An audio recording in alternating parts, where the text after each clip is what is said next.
In today's video, I'm going to teach you how to customize sales forms in QuickBooks Online. This process is straightforward and won't take much of your time.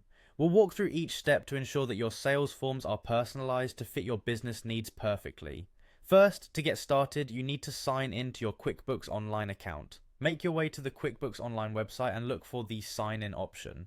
When you click on it, you'll be directed to a page where you can enter your login details. If you're already logged in, that's great. You can skip this step. Next, after signing in, you'll want to navigate through the initial dashboard to select QuickBooks Online from the options available. It's important to ensure you've selected the correct profile to access all the functions you need.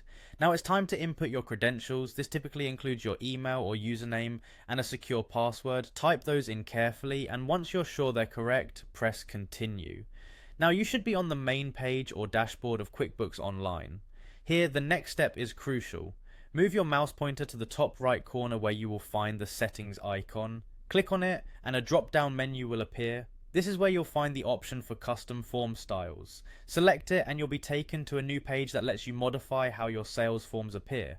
On this page dedicated to style modifications, look for the default form.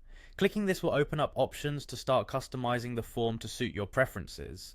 Once open, you'll have a range of tools and features at your fingertips that allow you to make changes to the appearance and details of the form. You can edit headers, footers, the layout, and even the colors, helping make your paperwork not only functional but also visually appealing.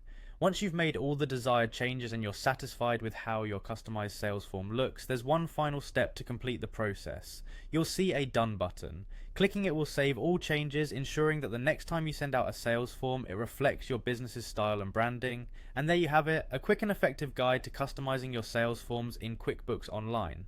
Taking a few moments to personalize these documents can significantly impact how professional your business appears to clients and customers. Plus, this level of detail and attention can help set you apart from the competition. Keep exploring other customization options available within QuickBooks to streamline your business processes even further. Thanks for joining me today, and I hope you find this tutorial helpful.